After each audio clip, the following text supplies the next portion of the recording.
ठीक है, so this is your question paper for 2023। तब आपका पेपर 75 मार्क्स का होता था, बट अब आपका पेपर 60 मार्क्स का। सो इसमें वही पहले आपके पास 2.5 मार्क्स के 10 क्वेश्चन है, जिसमें डायरेक्ट क्वेश्चंस है like define an algorithm, what is dynamic memory allocation, list down any 4 applications of data structure, define stack, define graph entry, define hash function। मतलब ये वही सेम क्वेश्चंस हैं जो हमें बार बार दिए जाते हैं, है ना। Then you have what is sparse matrix and how will you represent sparse matrix by 2D array। What is time complexity, और आपको ये सारी सॉर्टिंग एल्गोरिथम्स की टाइम कॉम्प्लेक्सिटीज लिखनी थी, या फिर चॉइस में आपके पास है कि बबल सॉर्ट एल्गोरिथम लिखो और हैश टेबल्स एक्सप्लेन करो। Then you have this dynamic memory allocation के ऊपर क्वेश्चन। अब प्रोग्राम में क्या है, write a program in C to create and display a single link list. जब क्रिएट कहा जाता है तो क्रिएट का मतलब ऑब्वियसली ये तो नहीं है कि मैं यहाँ पर सारे के सारे बना दूंगी, है ना। सो क्रिएट का मतलब है यहाँ पर कि आप एडेड एंड बना सकते हो और उसके अलावा आप इसमें डिस्प्ले बना सकते हो, ठीक है। So you can make added end, you can make display। Then write a program for binary search and also write a simple binary search program in C। Reverse of a stack, मतलब reverse of string using a stack. तो इस case में हम क्या करेंगे, पहले string के एक एक कैरेक्टर को स्टैक में डाल देंगे। जैसे अगर आपके पास हेलो है तो आपने क्या किया, फर्स्ट कैरेक्टर को स्टैक में पुट किया, फिर स्टैक में, फिर स्टैक में, फिर स्टैक में। जब सारे कैरेक्टर स्टैक में चले गए तो पॉप करो, पहले ओ पॉप होगा, फिर एल, फिर एल, फिर ई और एच। इसको प्रिंट करोगे तो reverse of a string print हो जाएगा। ये आपके पास सबसे इंपॉर्टेंट है, चाहे एल्गोरिथम आए, चाहे न्यूमेरिकल आए, चाहे प्रोग्राम आए, लेकिन इनफिक्स टू पोस्टफिक्स आता जरूर है, ठीक है। Then short note on different type of queues.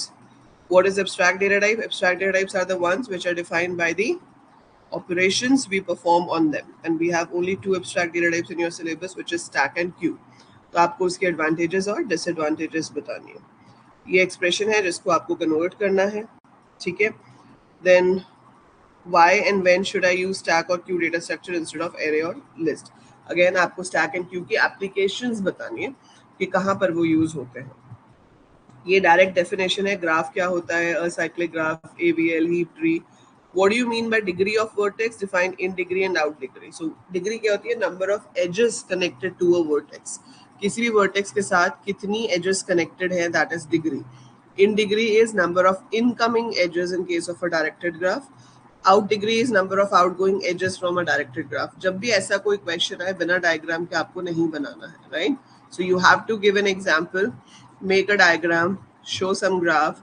Normal बना दो ऐसे वाला, इसमें आप सिर्फ डिग्री बता सकते हो, लाइक ए के साथ 2 है तो इसकी डिग्री 2 हो गई, इसकी डिग्री 3 हो गई, इसकी 2 हो गई, इसकी 1 है, इसकी 2 है। So explain the degree, then make a directed graph. उसमें आप ऐसे एजेस बना के दिखाओगे, उसमें आप in degree and out degree बताओगे कि हर नोड की क्या आ रही है। Then what is adjacency matrix? What are the pros and cons of adjacency matrix? Draw the matrix representation of the graph। तो इसमें 4 नोड्स हैं, 0 1 2 3, 0 1 2 3। 0 अपने आप से कभी एडजेसेंट होता ही नहीं है, 0 2 सबके साथ कनेक्टेड है, तो 1 1 1 आ जाएगा। 1 वाला 0 के साथ कनेक्टेड है, अपने साथ तो होता नहीं है, 2 के साथ है, 3 के साथ नहीं है। 2 वाला 0 और 1 के साथ कनेक्टेड है, अपने साथ तो होता नहीं है। 3 वाला सिर्फ 0 के साथ कनेक्टेड है, तो यहाँ पर 1 होगा। सो सिंपल पेपर्स आप देख रहे हो पिछले सारे साल के सिंपल हैं, कोई ऐसा out of the box question आपको नहीं आया हुआ।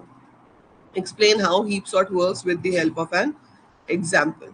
ठीक है, हीप सॉर्ट में कोई डाउट तो नहीं है, हीप सॉर्ट में कोई डाउट तो नहीं है।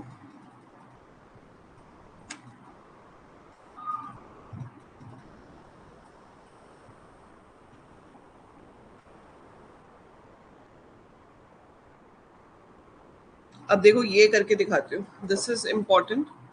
ये क्वेश्चन आपको जैसे आता है, in order and pre order दिया हुआ है, इसका ट्री बनाना है। तो प्री ऑर्डर में क्या है, सबसे पहले ए, तो आपने ए ले लिया। इसमें देखो ए कहाँ पर आता है, ये रहा। सो अब इसके लेफ्ट में क्या आ जाएगा, DBMINE। और इसके राइट में है FCJGK। नाउ इसका प्री ऑर्डर हम यहाँ से देखेंगे। इसके प्री ऑर्डर में पहले क्या आ रहा है B, और ये FC ये जो भी है इसके प्री ऑर्डर में पहले आ रहा है C। That means pre order में रूट होता है, तो A के इधर हमारे पास B आना चाहिए, इधर C आना चाहिए। अब सिंस B यहाँ पर इधर ही आ गया, तो B के लेफ्ट में D होगा और राइट में होंगे M, I, N और E, ये बचा हुआ।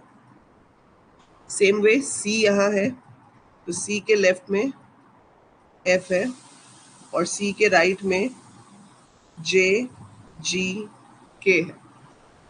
फिर आप उसका प्री ऑर्डर देखोगे, सो MINE ये है, इसमें प्री ऑर्डर में पहले क्या आ रहा है E। So as per that मेरा ट्री अब क्या बन रहा है A, B, C, इधर D और इधर आना है E। अब अगर मैं इसमें E को देखूं इन ऑर्डर में, तो MIN तीनों ही लेफ्ट में पड़ रहा है। देन C के लेफ्ट में F था, राइट में था ये तीन J, G, K, जिसमें से G मेरे पास रूट बनेगा और उसकी पोजिशनिंग है यहाँ पर, मतलब G के लेफ्ट में होगा J और राइट में होगा K, लाइक दिस। ठीक है, यहाँ पर K आ गया। अब बचा आपका MIN। MIN यहाँ पर देखें तो IMN है, मतलब I should be the root. यहाँ I बीच में आ रहा है, मतलब लेफ्ट में M और राइट में N होगा। सो यहाँ आपके पास जो फाइनल ट्री बनेगा that will be A, B, C, D, E, यहाँ I के लेफ्ट में M, राइट में N और इधर तो आपका ये सेम ही है। Did you get the same? यही आ रहा है आपके पास भी? इसमें कोई डाउट तो नहीं है? ऐसे ही कर रहे हो आप? क्योंकि ये आप लेके चलो कि इसके आने के 80% चांसेस है। ठीक है, सो आपको 2 ट्रावर्सल दिए होंगे और ट्री बनाना होगा, because this is one of the most repeated questions in your previous year papers.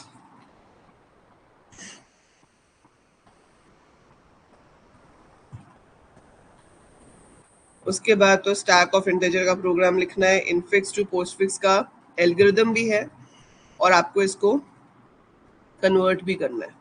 ठीक है, सो ये तो बहुत इजी एक्सप्रेशन है, देख के पता चल रहा है। BC पहले मल्टीप्लाई हो जाएंगे, फिर D और E डिवाइड हो जाएंगे और BC जो मल्टीप्लाई हुआ है वो A के साथ ऐड हो जाएगा and then it will be subtracted at the end. ये आपको अगर मुझसे चेक करवाने हैं तो आप करवा सकते हो सॉल्व करके। ठीक है, insert following values in BST, show the resultant tree. तो ये मेरे पास वैल्यूज है, आपको बाइनरी सर्च ट्री बनाना है। सो 12 becomes the root, 3 comes on the left, 4 comes on the right of 3, 5 comes in the right of 4, 11 आ गया, 12 से छोटा है, 3 से बड़ा है, 4 से बड़ा है, 5 से बड़ा है, तो और इधर आ जाएगा, 20 आ गया, इधर 54 आ इधर। तो ये बिल्कुल ही इम्बैलेंस्ड ट्री है हमारा। ठीक है, बिल्कुल भी बैलेंस नहीं है, बट इसमें इन्होंने कहा है कि जो आपने ये ट्री बनाया है इसी को आप सारे ट्रावर्सल्स में लिखो, मतलब महा ही इजी पेपर है ये। सो प्री ऑर्डर में लिखेंगे तो सबसे पहले क्या हो जाएगा रूट 12, फिर उसके लेफ्ट में गए, 3 becomes द रूट, उसके लेफ्ट में कुछ है नहीं, 4 becomes the root, 5 becomes the root, 11 becomes the root. Finally, you get 20 becomes the root, 54 becomes the root. This is pre-order. अगर हम इन ऑर्डर करते हैं तो 12 अभी नहीं हो सकता, सबसे पहले 3 होगा, उसका लेफ्ट है नहीं, फिर 4, फिर 5, फिर 11, फिर 12, फिर 20, फिर 54. In order is always sorted. Post order में रूट सबसे बाद में होना है, तो सबसे पहले 11, फिर 5, फिर 4, फिर 3, फिर 54, फिर 20 और फिर 12। एल्गोरिथम फॉर मर्ज सॉर्ट, और आपको ये मर्ज सॉर्ट से पूरा एक्सप्लेन करके दिखाना है कि मर्ज सॉर्ट इसमें कैसे काम करेगी। सो आप ले लोगे like beginning is 0, 1, 2, 3, 4, 5, 6, 7, 8, 9, and is 9, तो मिड आएगा 4। सो 0, 1, 2, 3, 4, ये एक पार्ट बन गया, ये एक पार्ट बन गया। फिर आप एक पार्ट को सॉल्व करके दिखाओगे, बिगनिंग इज 0, एंड इज 4, इसका मिड आ जाएगा 2। सो 12, 34, 43 अलग हो जाएंगे, है ना। सो आप यहाँ दिखाओगे कि ये अलग हो गए, फिर इसका भी हम मिड निकालेंगे तो 0 1 2 है तो 1 आ जाएगा, ये दो अलग हो जाएंगे, फिर मिड निकालेंगे तो 0 आ जाएगा। ना दीज टू आर सेपरेट, इनको मर्ज करेंगे, 12 छोटा है 34 बड़ा है, मर्ज हो गया। फिर ये 43 के साथ मर्ज होगा, ये पार्ट पूरा मर्ज हो जाएगा, फिर इसका हाफ होगा, फिर ये 1 और 2 अरेंज होंगे, फिर ये पूरा मर्ज होके आ जाएगा 1 2 12 34 43। So first half is sorted. Similar way, you have to sort the second half, and then you have to merge it all. ठीक है, ये सब वही है। ठीक है, ये left skew and right skew binary search tree क्या होता है? जो बैलेंस नहीं होता, जो एक तरफ झुक जाता है। स्क्यू का मतलब है बेंड हुआ हुआ एक तरफ। ठीक है, तो अब आपको बताना है कि एवीएल उस प्रॉब्लम को कैसे सॉल्व करता है। तो जैसे अगर यही मुझे एवीएल बनाना होता तो 12 आपके पास आता, कोई बात नहीं, 3 आया, अभी तक भी कोई प्रॉब्लम नहीं है, पर जैसे ही 4 आता तो इसका बैलेंसिंग फैक्टर हो जाता 2 और इसका हो जाता -1। मैंने आपको बताया था जब साइंस डिफरेंट हो तो 2 रोटेशंस लगती हैं। तो पहले यहाँ रोटेट होता, यहाँ पे आ जाता 12 4 3, अब ये हो जाता 1, ये हो जाता 2, अब होती रोटेशन यहाँ पर, तो 4 मेरा रूट बन जाता, 3 इधर, 12 इधर हो जाता, फिर 5 आएगा, वो यहाँ पर इंसर्ट हो जाएगा, 11 आएगा, फिर मिसमैच हो गया, फिर यहाँ पर फिर रोटेशंस लगेंगे। So you have to make AVL tree like that.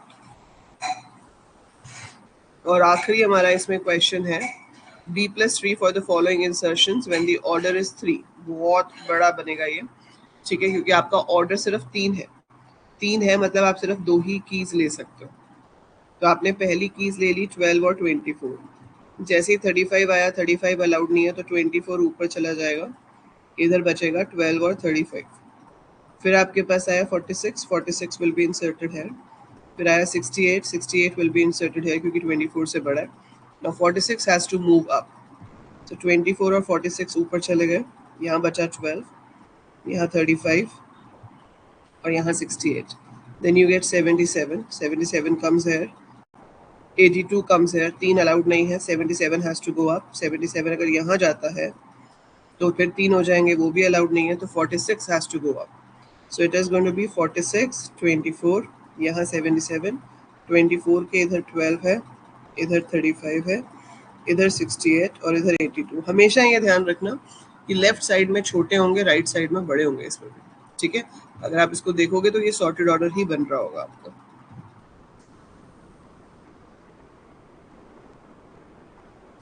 Then you gate 19, 19 24 से छोटा है तो इसके साथ आएगा, ये 11 है, इधर आएगा। ठीक है, तो ये 12 हैज टू गो अप, 12 इधर आ गया, ये 2 है तो परफेक्टली फाइन है। सो 46 12 24, और इधर हमारे पास हो गया 11, इधर 19, इधर 35, इधर 68, इधर 82। ठीक है, अभी हमने क्या इंसर्ट किया था? 11, फिर आया 90, 90 यहाँ आ जाएगा, 13, 13 इससे बड़ा है तो यहाँ नहीं आएगा, यहाँ आएगा। 13 lies between 12 and 24, so 13 should come here. Then you get 87, 87 यहाँ आएगा, 3 हो गए, 3 अलाउड नहीं है, 87 has to be moved in over here. So 87 को जब आप ऊपर मूव करोगे तो यहाँ बचा 12 24, 87 ऊपर मूव हो गया तो 77 87, ये साइड पूरी सेम रहेगी, ये हो जाएगा 68, इन दोनों के बीच में हो जाएगा 82 और इसके इधर है 90। सो ऐसे करते करते आपका ऊपर की तरफ ट्री बढ़ता जाएगा। बस इतना ध्यान रखना है कि B+ ट्री जो होता है वो ग्रो होता है टुवर्ड्स अपवर्ड, है ना, और जो हमारा दूसरा ट्री होता है दैट गोज डाउनवर्ड्स। क्लियर?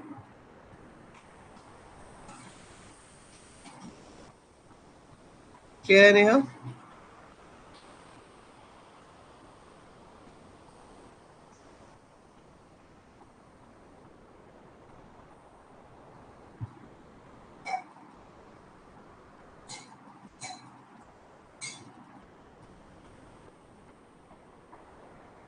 ये सब AVL बाइनरी सर्च ट्री के हैं।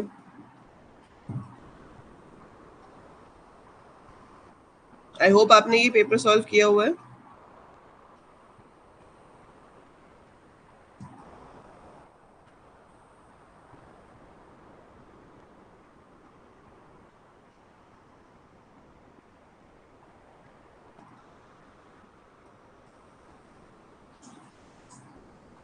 प्रिम्स और क्रुस्कल जो ग्राफ के हैं, देखो पीवाईक्यूज में तो कभी ग्राफ के ऊपर न्यूमेरिकल आया नहीं है, सिर्फ एडजेसेंसी मैट्रिक्स के ऊपर आया है ना. तो आपके पास अगर आप पीवाईक्यू देखोगे तो you never got a question on prim and Kruskal, it's only adjacency matrix. But फिर भी अगर आपको प्रिम और क्रुस्कल पे आ जाता है तो लेट्स सॉल्व क्वेश्चन. फर्क क्या होता है देखो प्रिम और क्रुस्कल में, कि एक में हम पहले सारी एजेस की लिस्ट बना लेते हैं सॉर्टेड ऑर्डर में, ठीक है. We make list of all the edges in sorted order, और फिर हम फर्स्ट वाले से ऐड करना शुरू करते हैं. मेजरली जो हमें देखना होता है वो ये होता है कि साइकिल क्रिएट नहीं होना चाहिए. अगर साइकिल क्रिएट हो रहा है that means that edge is not allowed.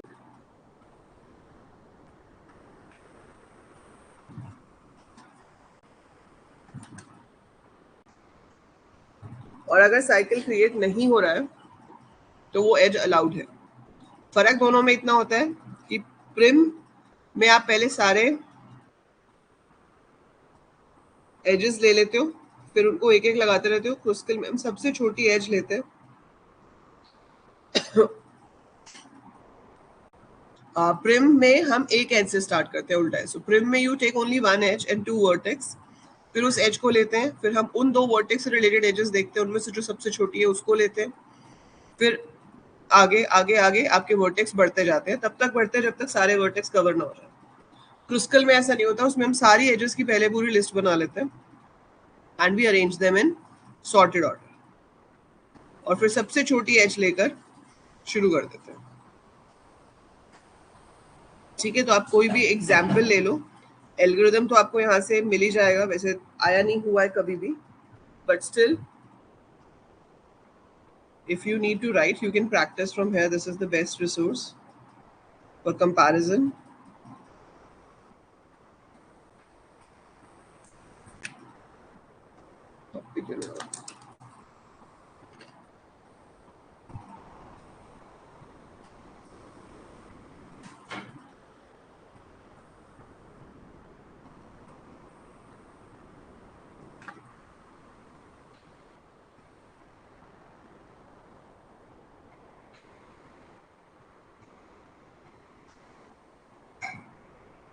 ये प्रिम और क्रुस्कल का डिफरेंस है. मेरे को तो इमेज चाहिए थी जिससे मैं आपको इसको एक्सप्लेन कर दूं. So let me just get that image. So let's go on the top and go for images.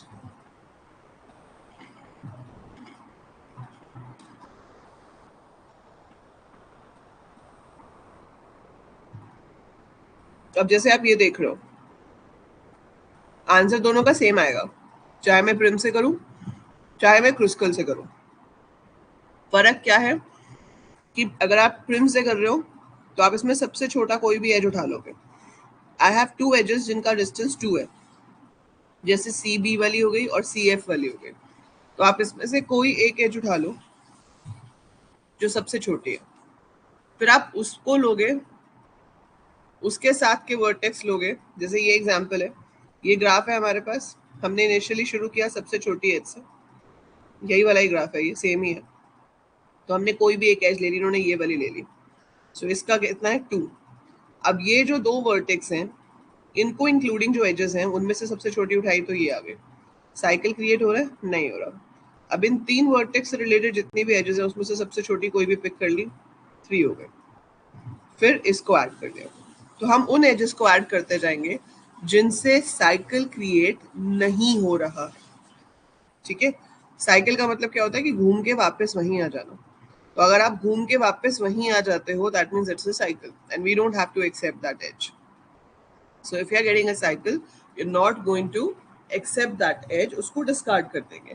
तो ये जो बनता है इसको कहते हैं स्पैनिंग ट्री.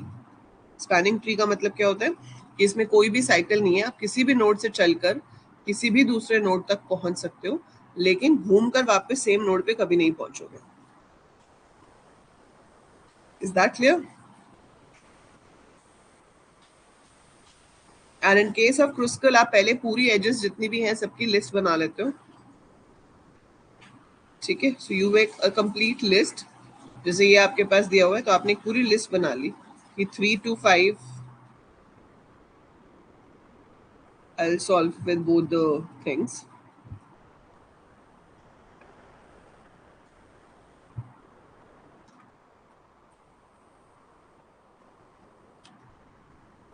अब जैसे ये आपका ग्राफ है, ठीक है, आपको इसको सॉल्व करना है। If I have to solve using Prim's तो मैं क्या करूँगी, मैंने सबसे छोटी एज ले ली 3 से 5 के बीच में। वर्टेक्स मेरे पास कौन से हैं, 3 और 5। अब इन दोनों से रिलेटेड एक एज है 5, 6, 3। सो सबसे छोटी कौन सी है, 3 वाली। सो आई टेक दिस एज और मेरे वर्टेक्स में 4 वाला वर्टेक्स भी ऐड हो गया। अब इनमें से सबसे छोटी एज बन रही है 2 वाली, तो हमने इसको ले लिया तो उसके साथ आपका वर्टेक्स 2 भी ऐड हो गया। अब हमारे पास सबसे छोटी एज बनती है 4 which goes to 1। So vertex 1 भी ऐड हो गया। अब अगर आप देखना चाहो, वैसे तो इसमें हम देखेंगे नहीं क्योंकि प्रिम्स का लॉजिक ये है कि अगर आपका जो सेट ऑफ वर्टिसेस है उसकी लेंथ सेम हो गई है as the total number of vertices, then stop.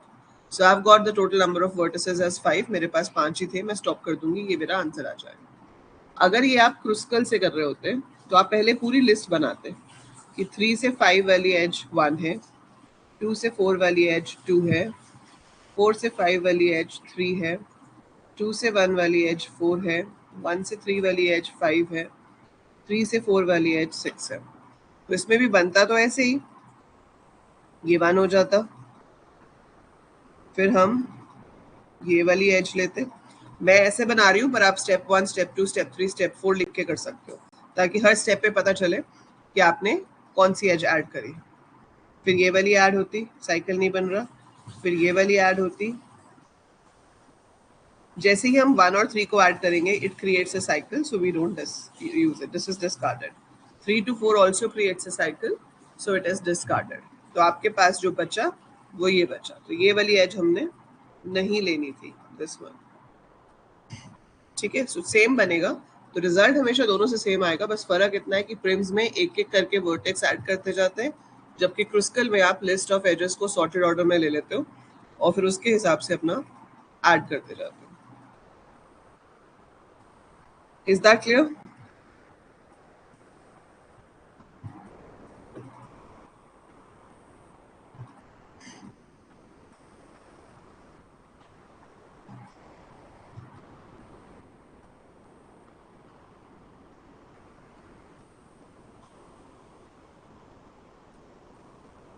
और कौन सा बोल रहे थे आप, बेलमैन फोर्ड?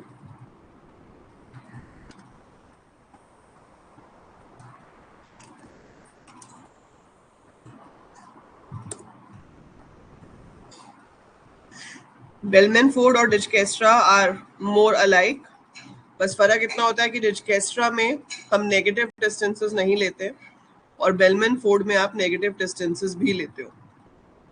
तो अगर आपको एक क्वेश्चन आ जाता है जिसमें आपको डिजकेस्ट्रा से कोई न्यूमेरिकल सॉल्व करना है या बेलमैन फोर्ड से करना है, it's going to be the same way. और डिफरेंस अगर पूछा जाता है, which will not be asked, but अगर पूछा जाता है तो डिफरेंस ये है कि Dijkstra does not work with negative differences properly, whereas Bellman Ford does, ठीक है। So Bellman Ford shortest path algorithm है जो आपको हेल्प करता है to find the shortest path from a particular source to a destination. तो अगर आपको डिजकेस्ट्रा करना हो या इवन बेलमैन फोर्ड करना हो तो आपका लॉजिक कुछ इस तरह से रहना चाहिए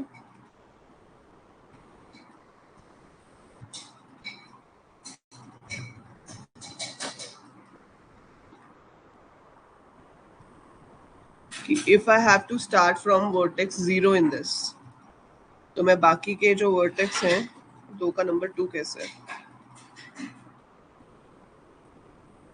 इसका नंबर कुछ और होना चाहिए,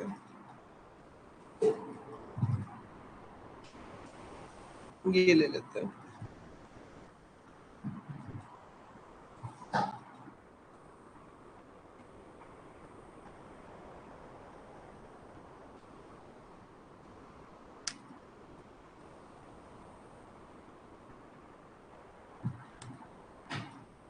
सो इफ यू हैव दिस और आपको 1 से बाकी सब जगह पर पहुंचना है,